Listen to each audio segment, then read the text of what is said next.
Welcome back and अभी आप part 2 देख रहे हैं किसका, एंटरप्रेन्योरशिप का। कल आपने देखा था पार्ट 1 एंड पार्ट 2 के अंदर हम क्या करेंगे, 4 पीस को तो रिवाइज करेंगे। और 4 पीस इसमें है क्या, बेसिकली हम प्रोडक्ट के बारे में ऑलरेडी बात कर चुके हैं, लेकिन हम इस स्लाइड में आपको बता रहे हैं कि 4 पीस के अंदर P मींस प्रोडक्ट क्या होता है। Brand design, features, packaging, quality, sizes, services, returns, variety and warranties. This is all about what the products। हम मजीद इस पर बात करेंगे। एंड उसका सेकंड पी हमारे पास क्या है, it's all about prices, allowances, credit terms, discounts, list prices, payment and periods. And उसके बाद थर्ड हमारे पास पी क्या है, it's all about promotions, advertising, direct marketing, sales force, sales promotion and public relations. ये सब जो कॉलम्स है वो किसके अंदर आते हैं, वो प्रमोशंस के अंदर आते हैं। And fourth P is most important, that is called what, a place. Assortments, channels, coverage, inventory, locations and transport, ये सब मिलके क्या होता है, ये बनती है आपकी क्या प्लेस बनती है। और नीचे मैंने क्या लिखा है, the customer centric view of marketing activities। उसके पीछे कुछ सवाल हैं और solutions, information, value and access। इन सवालों को जरूर पढ़िएगा, आंसर देने की कोशिश कीजिएगा। जो भी आपको प्रॉब्लम होगी, I'll come up with the answers if you ask these kind of questions on the comment box as well। So let's talk about a new slide जो आपके सामने अभी दिखाई दे रही है। और क्वेश्चन है क्या, what is a business। आपके पास ऑलरेडी आंसर शो हो रहा होगा, लेकिन मैं आपसे पहले देखने से पहले पूछता हूँ कि बिजनेस क्या है। इस तरह का टॉपिक जो है मैं एक एनजीओज में क्या करता था, पढ़ाता था। उसमें उनके पास क्या होती थी, वो 6 महीने का कोर्स, 12 महीने का, 18 महीने, 24 महीने का कोर्स करते थे। उनके पास उनको एक ये कोर्स पढ़ाया जाता था जिसका नाम क्या था, इनोवेशन, एंटरप्रेन्योरशिप एंड क्रिएटिविटी। तो मेरा पहला सवाल था कि what do you mean by the business. वो बिजनेस जब उनसे पूछते थे, वो कहते थे बिजनेस एक ऐसी चीज है जहाँ पर सेलर्स, बायर्स क्या करते हैं, चीजें खरीदते हैं, चीजें सेल आउट करते हैं, और उनके पास कैपिटल होता है, उनके पास इन्वेस्टमेंट होती है, उसमें से at the end of month, at the end of year वो क्या करते हैं, प्रॉफिट अर्न करते हैं। This is the completely account and completely different sides. This is a commerce. This is not an entrepreneurship. Let's talk about in detail. आपके सामने ये answer show भी हो रहा होगा। The business क्या है, it's all about risk, risk and risk। जब तक आप किसी चीज का रिस्क उठाएंगे नहीं तो आपको सही गलत का फैसला नहीं होगा। जब तक आप किसी बिजनेस के अंदर घिरेंगे नहीं, फेल नहीं होंगे, उसमें से झटके नहीं खाएंगे, तब तक आपको बिजनेस का एसेंस का भी पता भी नहीं चलेगा। इस बिजनेस के अंदर जो पॉइंट नंबर 2 है वो है क्या, it's all about hard work. Hard work doesn't mean कि आप सारा दिन 24 घंटे मेहनत करते रहें। हार्ड वर्क का मतलब हम ये बात करें कि आपके पास कोई पर्टिकुलर डायरेक्शन हो कि किस डायरेक्शन में आप वो क्या कर रहे हैं, काम कर रहे हैं। और याद कीजिएगा, कोई भी बहुत बड़ा बिजनेस पहले दिन बहुत बड़ा नहीं होता, उसे बहुत बड़ा बनाने के लिए सालों लगते हैं, सालों सदियां भी लग जाती हैं। जितने भी बड़े बड़े ब्रांड्स आप देख रहे हैं वो 1 साल 2 साल में नहीं बने। वो बड़े बड़े ब्रांड्स 40 साल 50 साल उनको क्या लगे थे, उनको टाइम स्पेंड करना पड़ा था, काम करना पड़ा था, तब जाके वो बड़े ब्रांड्स बने। उसके बाद पॉइंट नंबर 3 है, it's all about what, commitment. Commitment का मतलब आपको टाइम की परवाह नहीं करनी। आपको ये नहीं देखना कि मुझे 9 to 5 क्या करना है, अपना बिजनेस पे वर्कआउट करना है। अगर आपने इस तरह की सोच लेकर अपने बिजनेस को आगे रन किया, believe me, honestly speaking, your downfall, your decline is very near.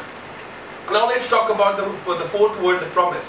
Promise क्या होता है कि हम एक ऐसी चीज जो दूसरों के साथ क्या करते हैं, लेजिटिमेटली या लीगली बाउंड हो जाते हैं और अपने आप को लीगली बाउंड कर देते हैं, और सिर्फ क्या कहते हैं, promise. Yes, you have to bound yourself with yourself. Specially आपको अपने आप के साथ क्या करना पड़ेगा, प्रॉमिस करना पड़ेगा, तब जाके बिजनेस में सफलता मिलेगी। Now the fifth point is called about dedication. उसके बाद है फोकस, रेजिलियंस। ये सारे वर्ड्स जो हैं आपको इनको समझना पड़ेगा, तब जाके आपका बिजनेस क्या होगा, वो तैयार होगा। अब आपके पास एक नेक्स्ट स्लाइड आपके पास शो हो रही होगी, दैट इज कॉल्ड इनोवेशन। और इनके सारे टायर्स आपको दिखाई दे रहे होंगे।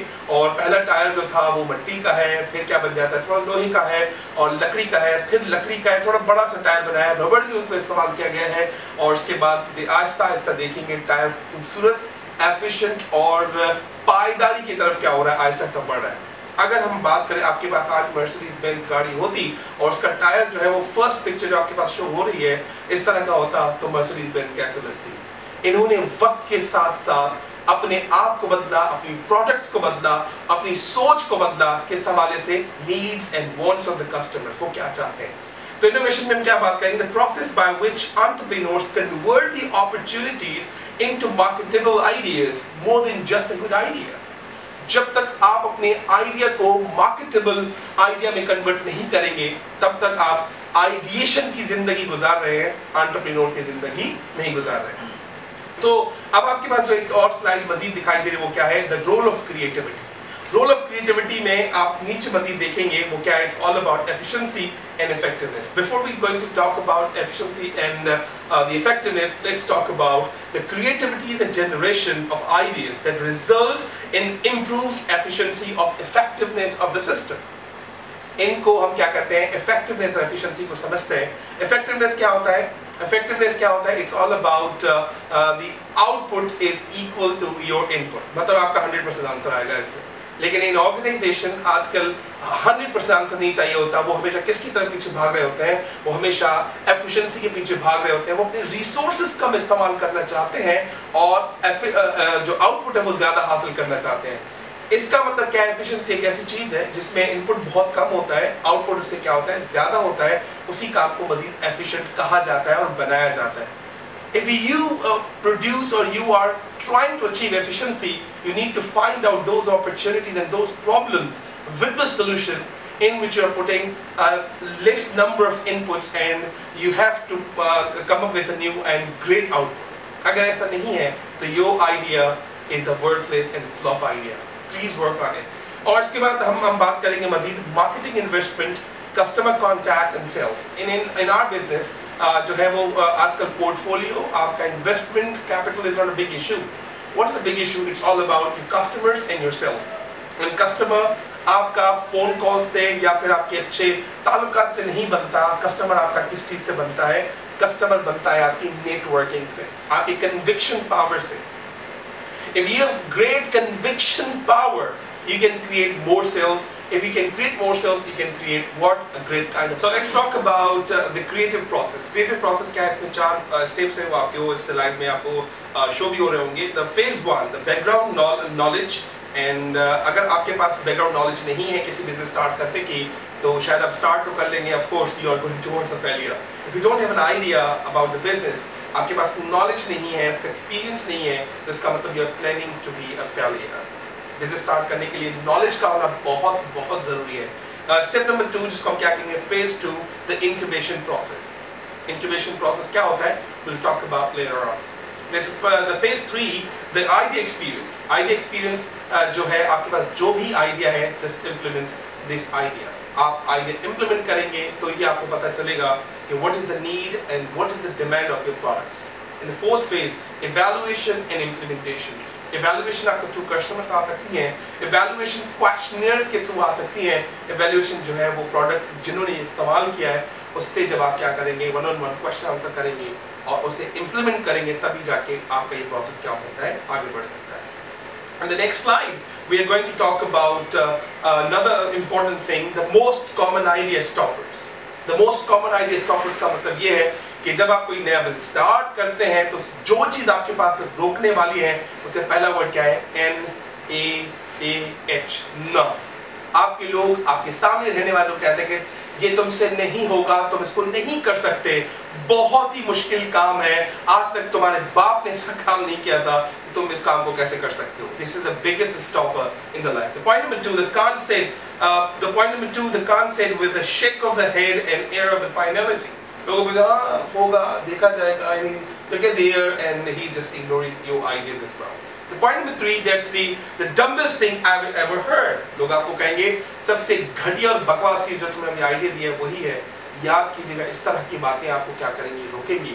और अगली स्लाइड भी इसी पे ही है, वो आप उसको खुद भी रीड कर सकते हैं कि मैंने क्या क्या इसके बारे में लिखा है।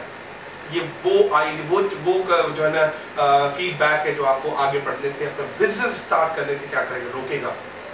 याद कीजिएगा, if you are not taking the risk, this is the biggest risk said by the Mark Zuckerberg. Next please. The most common idea already talked about, वो क्या होते हैं, यही चीजें हैं कि लोग आपके आइडियाज को नहीं समझते, लोग अपने आइडियाज को नहीं समझते और लोग अपने आइडिया को आगे आपके आइडिया को लेकर नहीं जाना चाहते, because they are in the jealousy factor. jealousy होता क्या है कि लोग आपकी कामयाबी को देखकर आपके अच्छे आइडियाज को बर्दाश्त नहीं कर पाते, तो वो कहते हैं अगर इसने कुछ नहीं किया, मैंने कुछ नहीं किया तो ये मुझसे आगे क्यों बढ़ जाए। वो इसी ही मिजाज में रहकर क्या हो जाते हैं, रुक जाते हैं। तो ऐसे लोगों से आइडिया ही मत लें, ऐसे लोगों से फीडबैक ही मत लें जो आपकी कामयाबी से कभी खुश नहीं है। आगे हमारी जो अगली स्लाइड है वो क्या है, it's all about developing your creativity. इन तीनों पिक्चर्स में आपके पास इस स्लाइड का जवाब तो मिल गया होगा कि what I am going to talk about it's recognising relationships. Let's talk about relationships होते क्या हैं और इस स्लाइड के बारे में मैं क्या समझता हूँ और आगे इसके बारे में क्या बात कर सकते हैं। If you wish to improve your creativity, it helps to look for different or unorthodox relationships among the elements and people around you। याद कीजिएगा कि जब तक आप अपने बिजनेस के अंदर रिलेशनशिप को रिकॉग्नाइज नहीं करेंगे, रिलेशनशिप नहीं बनाएंगे, वो आपके वर्टिकल भी हो सकते हैं, हॉरिजॉन्टल भी हो सकते हैं, डाउनवर्ड भी हो सकते हैं। आपको 360 डिग्री पे रिलेशनशिप को तैयार करना है, from your bottom from the top. आपको दोनों तरीके से रिलेशनशिप क्रिएट करना है। याद कीजिएगा हर वक्त कस्टमर सही नहीं होता, आपके सप्लायर्स, आपके बॉसेस और जिनके साथ आप क्या करते हैं, बिजनेस करते हैं, जिनके साथ आप क्या करते हैं, बिजनेस करना चाहते हैं, और जो मतलब जो चीजें प्रोड्यूस करते हैं, मैन्युफैक्चरिंग करते हैं, हर एक बंदे के साथ, हर एक शख्स के साथ आपका बेहतर रिलेशनशिप होगा तो ही आपकी मदद करेगा आपके बिजनेस बढ़ाने में। Now let's talk about developing a functional perspective। Functional perspective के अंदर क्या होता है, तीन बड़े important words हैं। It's all about plan, collaborate and deliver। Business को रन करने के लिए you have to plan। आपको 5 उंगलियों की तरह उसको मुट्ठी बनाना पड़ेगा, synergy क्रिएट करनी पड़ेगी। When you create the synergy and convert the synergy into collaboration, and when collaboration comes to the market and you deliver, याद कीजिएगा आप एक नया फीडबैक मिलेगा। फीडबैक जो है वो आपको या तो आगे बढ़ने में मदद करेगा, या तो फीडबैक आपको इंप्रूव करने में आपकी क्या करेगा, मदद करेगा। फीडबैक कभी भी किसी को डिस्करेज नहीं करता। Discouragement is your choice. It's not the necessary कि वो चीज आ जाए और मैं काम को क्या कर दूं, बंद कर दूं। No, it's not like that. तो डेवलपिंग अ फंक्शनल पर्सपेक्टिव होता क्या है, a creative person tends to view things and people in terms of how they can satisfy his or her needs and help complete a project. जब तक आप लोगों की needs and concerns को पूरा नहीं करेंगे तो याद कीजिएगा आपका project is a failure, because you are not making the products for you, you are making the products for the other people. If you are not satisfying the needs, it means you are zero. So आगे हम बात करते हैं किस पे, जो types of innovations पे, और ये 4 वर्ड्स मैं इसको एक्सप्लेन करने वाला नहीं हूँ। आप इनके बारे में मजीद रिसर्च कीजिए, क्योंकि जब आप रिसर्च करेंगे you will get the answers. ये 4 वर्ड्स हमारे लिए बहुत इंपॉर्टेंट है। It's all about inventions, extensions, duplication, synthesis. क्या आप मार्केट में कोई नया प्रोडक्ट इन्वेंट करके लाना चाहते हैं, या उसी प्रोडक्ट को एक्सटेंड करना चाहते हैं, या डुप्लीकेशन करना चाहते हैं, या सिंथेसिस करना चाहते हैं? It's all about your choice. ये 4 वर्ड्स बहुत आपके लिए इंपॉर्टेंट है। So let's talk about the sources of innovation, unexpected occurrences, process needs, industry and market changes, how market changes, you need to know about these things, demographic changes, perceptual changes, knowledge-based concept changes, and financial support for innovation. Let's talk about a new slide that is very important for you, for the new business people, or they are to go into the entrepreneurship for the first time, they are novice tyro into the business arena. The financial support, 2 major sources financial the backing are the venture capital and government support. You need to find out and go into the market, see which government projects are running on and which government the projects will help you out into getting the business uplift. बहुत सारे ऐसे government opportunities होती हैं जिसमें आपको financial support मिल सकती है। Find out if you want to become a good businessman, you need to find out the ways of capital as well. So let's talk about who can be the entrepreneur. One of the greatest questions I used to ask from the people, और हमेशा मुझे मतलब 99.99% मुझे इसका गलत जवाब देते हैं। तो मेरा आपकी स्लाइड पे जो है वो आपकी स्क्रीन पे ये सवाल है। वो सवाल क्या है, who can be the great entrepreneur? आपने इतना सारा लेक्चर सुना, आपने पार्ट 1 पार्ट 2 भी सुना, और उसमें आपने अभी तक जो जितना सीखा उसको समझ के देख कर मुझे बता सकते हैं कि who can be the entrepreneur? The one who thinks, option number 1. Option number 2, the one who makes an idea. Point number 3, the one who trusts in oneself. Point number 4, the one who is a millionaire. जब आप इनके बारे में सोचते हैं, पता है आप क्या कहते हैं, यार पहला आंसर सही होगा, दूसरा सही होगा, तीसरा सही होगा, चौथा सही होगा। तो my answer is on the screen. The answer is No. All 4 answers are the wrong. All 4 option are wrong. 4 option गलत थे. 4 ऑप्शन इसलिए गलत थे because the answer is, here it is on the screen. The entrepreneur can be one who takes a risk. I already explained in the previous slides. The businessman can be a person who take a risk. Businessman कौन बन सकता है जो सिर्फ risk लेना जानता है. Think different like the Apple people used to think about. Local examples आपकी स्क्रीन पे शो हो रहे हैं. वो local examples क्या हैं? India Superstore FMCG वो कैसे स्टार्ट हुआ था? Go and research. Point number 2, student biryani, food industry. देखिए, सोचिए, केस स्टडी को पढ़िए और मार्केट में निकलिए, लोगों से पूछिए उन्होंने कैसे स्टार्ट किया था. Point number 3, Akhil Dedisa, stock exchange. He is a business tycoon. How he started the business, how he works into the business, and how he manages the huge capital. 4, Malik Riaz in the real estate, maybe the controversial, but he is a billionaire. The 5th point, Islam Khan, diversified portfolio. He's living in Dubai, working with the SBT kind of cars, the exported imported cars, and in the construction industry. I saw his interview. One of the most motivational, inspirational people use these kind of words. तो मैं कहूँगा it's a life-changing video. You must watch these videos. अगली slide आपके लिए it's all about recommended movies. अगर आप business को समझना, सीखना, परखना चाहते हैं, these are the recommended movies. Rocket Singh, Sales and Marketing, Social Network, on the Facebook, The Jobs I Make, iPod, iPad, and iPhone. The Pursuit of Happiness, The Stockbroker, The Guru, The Businessman. ये 5 movies आपके लिए बहुत important हैं. और आखिरी बहुत important चीज जो हमारे इस टॉपिक का हिस्सा है वो है ये एक्टिविटी.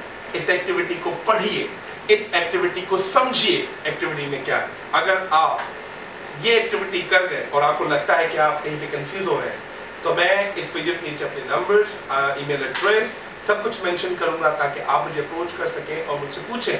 और ये एक्टिविटी आपके पास जो स्क्रीन में शो हो रही है, इसको पढ़ने के बाद दोस्तों से पूछिए, जो बिजनेस ऑलरेडी कर रहे हैं उनसे पूछिए, तब जाके आपको क्या हो जाएगा, समझ आएगा. So thank you very much. और मैं उम्मीद करता हूँ कि आपको ये टॉपिक समझ आया होगा, क्योंकि ये टॉपिक थोड़ा ही थ्योरेटिकल भी था और मैं कुछ एग्जांपल्स आपसे शो कर रहा था. और उम्मीद करता हूँ कि आप अपने दोस्तों के साथ शेयर करेंगे और एंटरप्रेन्योरशिप का पहला कदम जो है आपने आज स्टार्ट किया. आज आपने सिर्फ थ्योरी की तरह से लर्न किया, और जब तक आप इसे इम्प्लीमेंट नहीं करेंगे तब तक आप बिजनेस की दुनिया में आगे नहीं बढ़ सकते. थैंक यू वेरी मच, और फिर मिलते हैं किसी और अगली और